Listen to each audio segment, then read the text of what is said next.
तो कोई भी छात्र जो बोर्ड को लेकर के कंफ्यूज हैं कि आखिर यहां डालें या यहां डालें, तो मैं ये समझ सकता हूं कि ये वीडियो उनके लिए काफी हेल्पफुल होगा। साथियों को नमस्कार और उम्मीद है आप सभी अच्छे होंगे।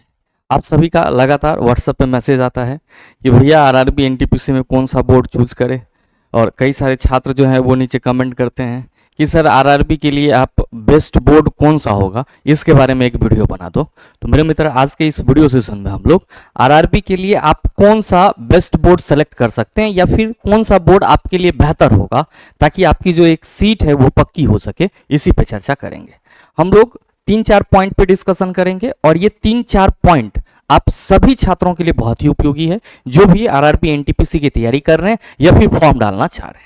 क्योंकि मेरे मित्र, आप सभी ये ध्यान में रखिएगा हमेशा कि आप बहुत अच्छे स्टूडेंट हैं, आपकी पढ़ाई आपकी तैयारी बहुत अच्छी है, लेकिन आपकी एक गलती आपको क्या करती है, तो सर भीड़ से बाहर कर देती है, जो आपका लक्ष्य होता है उससे पूरी तरीके से डाइवर्ट कर देती है। तो बने रहिएगा वीडियो के अंत तक। ये वीडियो आप सभी आरआरबी एनटीपीसी छात्रों के लिए बहुत ही महत्वपूर्ण होने वाला है। साथ ही मेरे मित्र, वीडियो को शुरू करने से पहले आप सभी की जानकारी के लिए बता देना चाहूंगा कि अगर आप में से कोई भी छात्र एनटीपीसी के प्रीवियस ईयर क्वेश्चन को लेकर के आशंकित हैं कि किस तरह का सवाल पूछा जाता है, उसका पैटर्न क्या रहता है, तो मेरे मित्र, मैंने अपने हर एक सेशन में आपको बताया है कि प्रीवियस ईयर क्वेश्चन का एनालिसिस आपके लिए बहुत ही जरूरी है। और खास करके अगर आप एनटीपीसी एग्जाम की बात कर रहे हैं ग्रेजुएट लेवल की, तो मेरे मित्र, किरण पब्लिकेशन का जो ये आपका टीसीएस पीवाईक्यू है जो कि सॉल्व पेपर है, ये आपको पैटर्न को समझने में काफी मददगार होगी। तो आप एक बार जो पीवाईक्यू का एनालिसिस है वो इस बुक से ट्राई कर सकते हैं। बहरहाल, जो मेरे मित्र हम लोग चर्चा करने वाले हैं वो इस बात को लेकर के कि जो हमारी आरआरबी एनटीपीसी में बोर्ड सिलेक्शन है उसके लिए हम लोग क्या करें, कैसे करें। तो मेरे मित्र, हम सीधे सीधे बिना किसी लाग लपेटा के यहाँ पे 3 महत्वपूर्ण बात की चर्चा करेंगे ताकि आपको कोई कंफ्यूजन ना हो, बहुत ज्यादा ये वीडियो लंबी ना हो, आपको बरगलाया ना जाए, आपको किसी भी तरीके से मोटिवेशन डिमोटिवेशन, क्योंकि मैं आप सबों का कमेंट भी पढ़ता हूँ। बहुत सारे छात्र ऐसे होते हैं जो कमेंट में ही कंट्रोवर्सी चालू कर देते हैं। बहुत सारे मित्र कहते हैं कि कहना क्या चाहते हैं सर। तो मेरे मित्र, जब तक आप वीडियो को पूरा ध्यान से नहीं समझिएगा तब तक चीजें आपके पल्ले नहीं पड़ेगी। मैं जो भी चीजें आपको समझाने की कोशिश करता हूं वे सब के सब आपके हित के लिए होता है और आपके किए गए कर्मों के अनुसार वो आपको फल देगा। अगर आप बातों को फॉलो करते हैं तो आपके लिए बेहतर रिजल्ट है, आप बातों को डिक्लाइन करते हैं तो कहीं ना कहीं जो एवरेज है वो इस स्थिति में रिजल्ट रहती है। तो थोड़ा सा गौर फरमाइएगा, जो यहां पे मैंने लिखा है कि बोर्ड सिलेक्शन से पहले जरूरी बातें, तो ये जरूरी बातें जो है वो क्या क्या है। 3 मैंने जरूरी बातें आप सबों के लिए सर सामने रखा है जो कि बहुत ही जरूरी है सभी छात्रों के लिए। पहला क्या कि जो वैकेंसी आई है आपकी एनटीपीसी की, आप सबों को मालूम है कि इसमें कुल पदों की संख्या 8113 है और बहुत सारे छात्र इसमें फॉर्म भरेंगे, क्योंकि रेलवे में ये जो एग्जाम होता है वे वैसे पदों के लिए होता है जो आप एक तरह से कह सकते हो कि रेलवे में राजा वाली फीलिंग आपको करवाती है, चाहे वो स्टेशन मास्टर की हो या ट्रेन मैनेजर गुड्स गार्ड की हो या फिर आप सीनियर क्लर्क हैं, किसी भी पोस्ट पे हैं। तो एक तरह से ये ग्रेजुएट लेवल का पोस्ट होता है और अपने आप में इसकी एक प्रतिष्ठा होती है। तो बहुत सारे छात्र जो ग्रेजुएट लेवल के होते हैं, जो ग्रेजुएशन कर चुके होते हैं, जो लंबे समय से तैयारी करते हैं, वो भी इसमें फॉर्म डालते हैं। तो कहीं ना कहीं आप ये कह सकते हो कि जो आपका 8113 पद है, तो इसमें आप ये मत समझिएगा कि जो छात्र तैयारी करने वाले होंगे वो नहीं भरेंगे, सभी भरेंगे। मेरे मित्र, जो पहली चीज मैंने आपको बोला कि जो आपको चेक करनी है इस एनटीपीसी के वैकेंसी में, वो है medical standard and skill test. आपको ये अपने अनुसार, अगर आप फॉर्म भरने जा रहे हैं तो आपको ये पहले डिटेक्ट करना होगा कि जिस पोस्ट के लिए आप सोच रहे हैं उसका मेडिकल स्टैंडर्ड क्या है। क्या आप मेडिकल स्टैंडर्ड को फुलफिल कर रहे हैं? फुलफिल कर रहे हैं तो कोई दिक्कत नहीं है, फुलफिल नहीं कर रहे हैं तो आप उस फॉर्म को ही नहीं डाल पाएंगे। तो उसमें पदों की संख्या ज्यादा रहे या कम रहे उससे क्या मतलब है। तो पहला चीज तो आप ये देखें कि मेडिकल स्टैंडर्ड आप फुलफिल कर रहे हैं या नहीं कर रहे हैं। और दूसरी चीज, सर स्किल टेस्ट। अब कई सारे छात्र होते हैं जिनके मन में होता है कि हमें टाइपिंग नहीं देना है, कई सारे छात्र ऐसे होते हैं जो हमें साइको नहीं देना है। तो आप अगर किसी भी पद के लिए देख रहे हैं कि हमें इस पद के लिए फॉर्म डालना है, तो मेरे मित्र ये स्किल टेस्ट जरूर चेक कर लें। ऐसा ना हो कि आप CBT 1 CBT 2 क्रैक करने के बाद वहां पे जब स्किल टेस्ट की बारी आई तो सारा किया धरा आपका पानी फिर जाए। तो आप अगर एनटीपीसी में फॉर्म अप्लाई करना चाह रहे हैं तो मेरे मित्र ये 2 चीज तो आपको देखना पड़ेगा। पहला मेडिकल स्टैंडर्ड देख लीजिए, दूसरा स्किल टेस्ट देख लीजिए। आप कहेंगे चलो सर ये दोनों हमने चेक कर लिया है, अब जो दूसरा पॉइंट आप सबों को हमेशा ध्यान में रखना चाहिए मेरे मित्र, वो क्या है? तो अभी मैं बहुत सारे ऐसे वीडियोस देख रहा हूं, बहुत सारी चीजें देख रहा हूं प्रीवियस कट ऑफ को लेकर के। तो मैंने अपने सेशन में कई बार आपको बताया, कई बार आपको समझाया भी है कि चला जी प्रीवियस ईयर कट ऑफ से आपका जो प्रेजेंट टाइम में एग्जाम होना है उसका कोई लेना देना नहीं होता है, क्योंकि पहले जो एग्जाम हुई उसका क्वेश्चन पैटर्न क्या रहा था, उसकी डिफिकल्टी लेवल क्या थी, उसमें कितने बच्चे प्रेजेंट हुए थे, कितने अब्सेंट थे, कितने बच्चों ने फॉर्म डाला था, पदों की संख्या कितनी थी, इन सभी बातों पर डिपेंड करती है। तो अगर पिछले वैकेंसी की बात करेंगे एनटीपीसी में, तो उस समय आज की जो वैकेंसी है इससे 3 से 4 गुना वैकेंसी ज्यादा थी, और आज सर 1/4 वैकेंसी पे आप है। तो प्रीवियस कटअप से आपको यहां पे क्या फर्क पड़ेगा? आप जान ही लोगे कि फलाने बोर्ड में, कोलकाता बोर्ड में 60 पर रिजल्ट हो जा रहा है, इसलिए 60 पे नहीं होता है सर, 80 प्लस आपको चाहिए, 85 प्लस आप ये मान के चलो, जो सेफ स्कोर होता है CBT 1 के लिए। तो अगर आपको ये पता चल जाए कि वहां पे पिछले बार 30 नंबर पे हो गया था, तो क्या संभव है कि इस बार भी 30 पे हो जाएगा? आप कहेंगे बिल्कुल नहीं, क्योंकि मेरे मित्र जो एग्जाम होती है उसके लिए चीजें आपका बदलते रहती है। नंबर ऑफ कट ऑफ, कोई भी किसी भी एग्जाम का कट ऑफ हो, cut off number of student पे डिपेंड करेगा, क्वेश्चन के डिफिकल्टी लेवल पे डिपेंड करेगा, कितने बच्चे अपियर हुए इस पे डिपेंड करेगा, कितने छात्रों ने फॉर्म डाला है इस पे डिपेंड करेगा। तो ये जो प्रीवियस ईयर कट ऑफ के अनुसार हम लोग बोर्ड सिलेक्शन कर रहे हैं कि यहां का कट ऑफ कम जाता है तो यहां पे भर देते हैं, हमारा नौकरी हो जाएगा। मेरे मित्र ये एक वाहियात सोच है, इससे कुछ होने जाने वाला नहीं है, और ये चीज आप सभी भी भली भांति समझ रहे हैं। अब तीसरा जो सबसे जरूरी चीज है वो है आपका प्रिपरेशन, योर प्रिपरेशन। आपकी तैयारी कैसी है, सारा का सारा चीज इसी पे डिपेंड करेगा। अगर आप बोर्ड सेलेक्ट करने जा रहे हैं तो ये 3 बातें तो आपको ध्यान में रखना पड़ेगा। पहला तो सर मैंडेटरी ही है, आप चेक कर लीजिए, आपके लिए जरूरी रहेगा। दूसरा sir previous year cut off को आप पूरी तरीके से इग्नोर करें, प्रीवियस ईयर कट ऑफ के हिसाब से बोर्ड सिलेक्शन नहीं करें। बोर्ड सिलेक्शन जब भी होगा सर आपके प्रिपरेशन पे डिपेंड करेगा, योर प्रिपरेशन पे डिपेंड करेगा। आपकी तैयारी कैसी है ये आपसे बेहतर कोई नहीं जान सकता है। और मेरे मित्र अगर आप एनटीपीसी का लंबे समय से तैयारी कर रहे हैं, आपको मॉक टेस्ट में, प्रैक्टिस सेट में या पीवाईक्यू के सेट में अच्छे नंबर आ रहे हैं, तो आप ये कह सकते हो कि सर हमारी तैयारी बेस्ट है। तो यहां पे जो प्रिपरेशन की बात होगी इसमें 2 कैटेगरी के छात्र होंगे। एक तो वैसे जो सर हमारी प्रिपरेशन बेस्ट है। अब प्रिपरेशन बेस्ट होने का मतलब क्या हुआ कि सर CBT 1 में अगर हमें मतलब सेम पैटर्न का सवाल दे दिया जाए तो वहां पे हम उच्चतम स्कोर कर सकते हैं। हम सर 90, 95, 96 के आसपास स्कोर कर रहे हैं। तो मेरे मित्र आपकी तैयारी बेस्ट है। और ध्यान दीजिए कि जब आपकी तैयारी बेस्ट है तो मेरे मित्र आपको बहुत ज्यादा कुछ सोचने की जरूरत नहीं है। आप कहीं से भी फॉर्म डालेंगे तो आपका सिलेक्शन हो जाएगा। लेकिन आपके लिए भी एक जरूरी चीज है और वो सीक्रेट है जो आप सभी छात्रों को ध्यान में रखना चाहिए।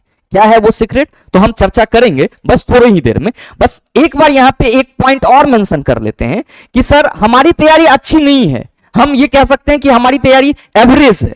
हमारी तैयारी क्या है? एवरेज है।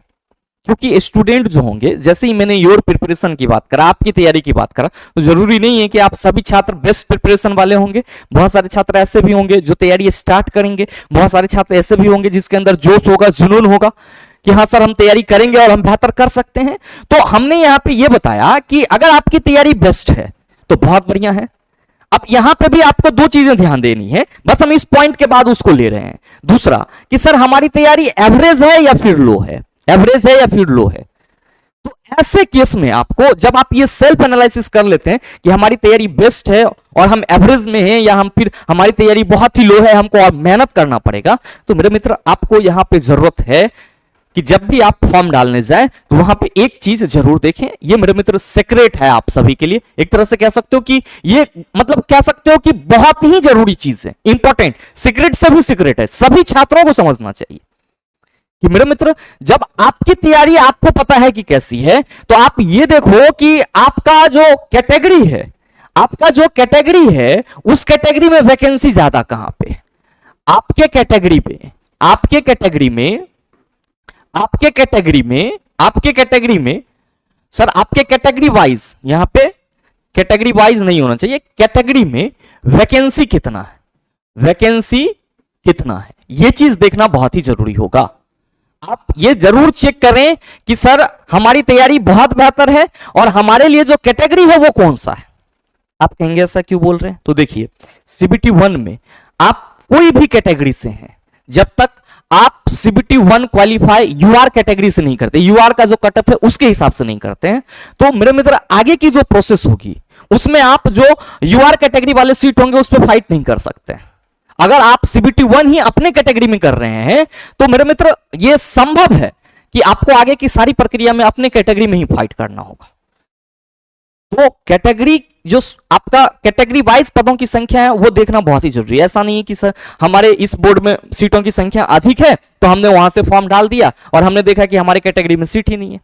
तो मेरे मित्र जो भी छात्र सेल्फ एनालिसिस कर चुके हैं कि हमारी तैयारी कैसी है, जिनका तैयारी बेस्ट है वो अपने कैटेगरी से फॉर्म डालेंगे, कोई दिक्कत नहीं है। लेकिन जो भी अदर यूआर छोड़ करके अदर कैटेगरी में आते हैं, मेरे भाई आप सभी कैटेगरी वाइज वैकेंसी कितना है थोड़ा सा ये भी चेक कर लो, और ये जरूरी है कि आपके कैटेगरी में भी वैकेंसी होनी चाहिए। बाद बाकी सारे की सारी चीजें किस पे डिपेंड करेगी, आपके मेहनत पे, आपके प्रैक्टिस पे।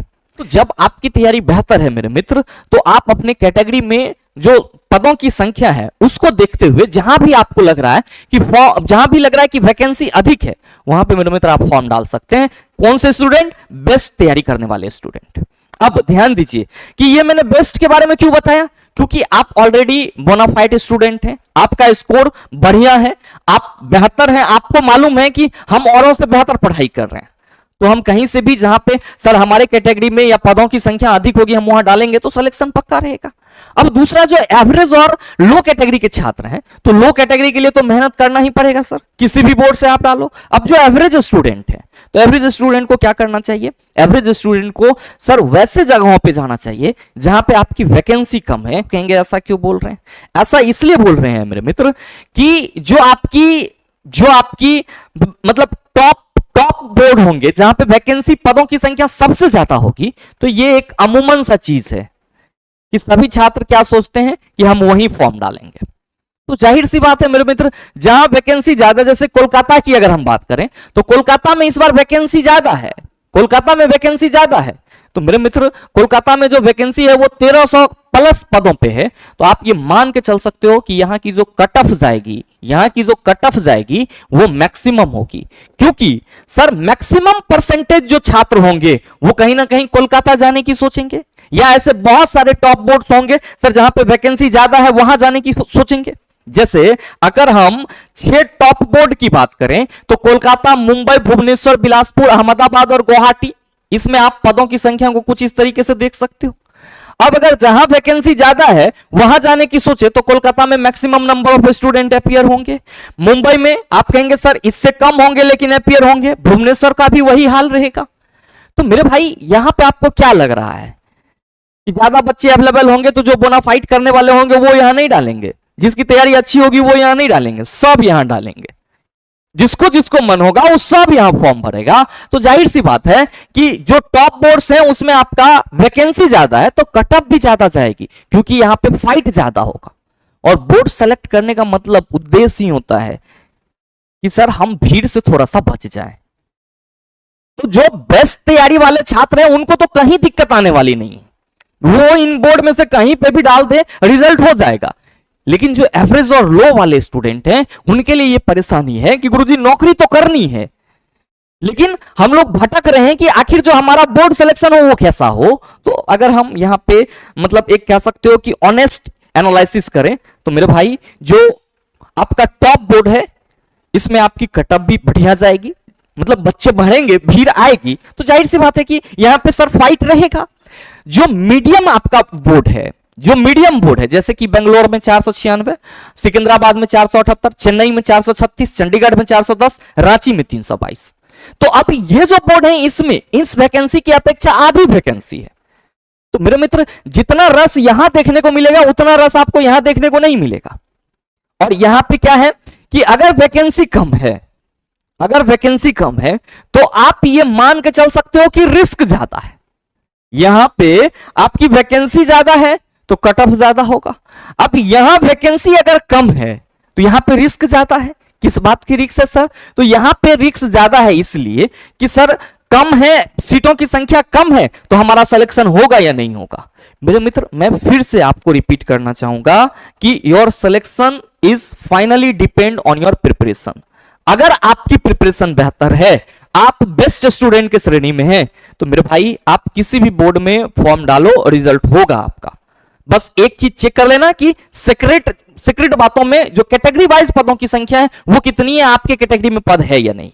अगर आप एवरेज हैं तो एवरेज स्टूडेंट को क्या सोचना चाहिए कि सर जहां पे मीडियम वैकेंसी है वहां पे हम चीजों को ट्राई करें।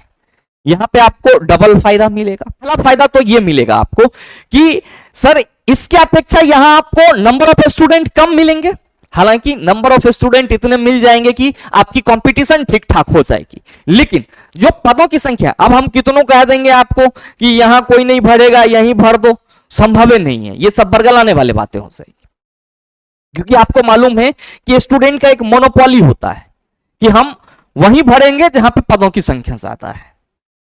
तो हमने क्या कहा कि आपकी मोनोपोली को थोड़ा सा चेंज करना होगा अगर आपको सिलेक्शन लेना है। तो तैयारी बढ़िया है सर, बढ़िया जगह जाके कहीं भी आपका दिल करे जहां पे पदों की संख्या है मार दीजिए।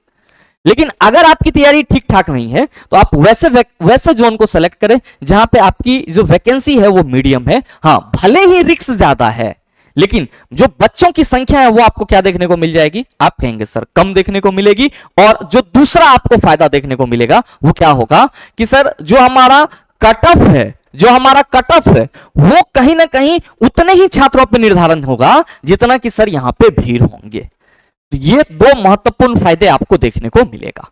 अब मैंने एक चीज और बताया कि जो बोर्ड सिलेक्शन का उद्देश्य है वो ये है भीड़ से अलग हटना। तो अब बहुत सारे छात्र ऐसे होंगे जो कहां जा रहे होंगे, तो सर कोलकाता जा रहे होंगे, अलग अलग बोर्ड जहां पे वैकेंसी ज्यादा है, मुंबई जा रहे होंगे, भुवनेश्वर जा रहे होंगे। तो ये बात हमको कैसे पता चलेगा? मेरे मित्र, इसके लिए आप सभी थोड़ा सा लास्ट मिनट के लिए वेट कर लीजिए, वेट फॉर लास्ट मिनट। क्यों लिखा? क्योंकि अभी फॉर्म डालना आपका स्टार्ट हुआ है, 14 सितंबर से फॉर्म स्टार्ट हुई है। तो 14 सितंबर से जो फॉर्म स्टार्ट हुई है तो आप ये पाएंगे कि लगातार बच्चे फॉर्म डाल रहे होंगे। और अगर आपको लगता है कि हम वैसे बोर्ड में जाएं जहां पे भीड़ बहुत ही कम हो, तो ये बात का पता आपको फॉर्म के लास्ट यानी कि जो आपका फॉर्म क्लोजिंग होने का डेट है उसके लास्ट तक पता चल पाएगा। क्योंकि इस बीच आपको पता है कि बहुत सारे ऐसे वीडियोस आपके सामने देखने को मिल जाएंगे जहां पे फलाने बोर्ड में इतना फॉर्म गिरा, चिलाने बोर्ड में इतना फॉर्म गिरा, आपको लगातार वीडियो देखने को मिलेंगे। तो थोड़ा सा जो आपका लास्ट डेट है उससे 5-10 दिन पहले हम फॉर्म डालेंगे। सर ये वाला पेशेंस अगर आप रख लेते हैं तो कहीं ना कहीं बोर्ड सिलेक्शन आपके लिए और आसान हो जाएगा। अब मैंने सारी बातें आपको बता दी है कि आपकी प्रिपरेशन कैसी है, आप क्या चाह रहे हैं, वैकेंसी कहां पे क्या है, किस तरह से होगा, सारी बातें मैंने बताई है। और फिर भी आप चाह रहे हैं कि सर हम ये देखें कि जो हमारी पदों की संख्या है उस हिसाब से कहां पे फॉर्म डाले हैं, तो ये थोड़ा सा आपको लास्ट मिनट तक पेशेंस रखना होगा। फॉर्म डालने में आपको ये पता चल जाएगा कि किस और बच्चे ज्यादा मूव कर रहे हैं और किस और बच्चे कम मूव कर रहे हैं। क्योंकि ये जो फॉर्म डालने की जो आपका ये प्रोसीजर है, इससे आपको नंबर से ये पता चल जाएगा कि कितने बच्चों ने फॉर्म डाला है और फॉर्म जो मतलब गिर रहे हैं वो ज्यादा कहां पे गिर रहे हैं। तो उस स्थिति में क्या होगा मेरे प्रिय छात्रों, आपको ये पता चल पाएगा कि जो नंबर ऑफ स्टूडेंट है उसका मूव किधर है। और आप सेल्फ एनालिसिस इस वीडियो के माध्यम से कर सकते हो कि अगर आपकी तैयारी ठीक ठाक है, आप बेहतर कर सकते हो, तो आपको कहां फाइट करनी है। और अगर आपकी तैयारी एवरेज है तो मेरे मित्र मैंने यहां पे बोर्डों में पदों की संख्या कितनी है वो बता दिया। ये आपके टॉप बोर्ड है, ये आपके मीडियम वैकेंसी वाले बोर्ड है। और ये दो ही बोर्ड आपकी किस चीज पे डिपेंड करेंगे, तो आपके प्रिपरेशन पे डिपेंड करेंगे। ये चीज ध्यान में रखिएगा। बहरहाल उम्मीद करते हैं कि इस वीडियो के माध्यम से आपका जो बोर्ड सिलेक्शन को लेकर के कंफ्यूजन था कि भैया हम कौन सा बोर्ड सेलेक्ट करें, सर हम कौन सा बोर्ड सेलेक्ट करें, गुरुजी क्या करें बताओ, थोड़ा सा प्लीज हमें रिप्लाई दो। क्योंकि व्हाट्सएप पे इतने सारे मैसेजेस आते हैं और हमारी क्लासेस रहती है एप्लीकेशन पे, यूट्यूब पे, तो मैं मतलब तुरंत रिप्लाई नहीं दे पाता हूं। तो देखते हैं कि बच्चे एकदम गुस्सा हो जाते हैं। तो मेरे मित्र मतलब उन्हीं सब चीजों को देख करके हमें ये वीडियो बनाना पड़ा। तो कोई भी छात्र जो बोर्ड को लेकर के कंफ्यूज हैं कि आखिर यहाँ डालें या यहाँ डालें, तो मैं ये समझ सकता हूं कि ये वीडियो उनके लिए काफी हेल्पफुल होगा। बहरहाल उम्मीद करते हैं कि ये वीडियो आप सबों को अच्छा लगा होगा। अगर आपको अच्छा लगा तो वीडियो को लाइक कीजिएगा, ज्यादा से ज्यादा अपने दोस्तों के साथ शेयर कीजिएगा, और हाँ, अगर आप चैनल पर नए हैं तो सब्सक्राइब करके बेल आइकन दबा लीजिएगा, ताकि इस तरह के एग्जाम रिलेवेंट वीडियो का नोटिफिकेशन सबसे पहले आपके पास पहुंचे और आप उसको सबसे पहले देख पाओ। मिलते हैं फिर अगले वीडियो सेशन में, तब तक के लिए best of luck. Thank you, have a nice day.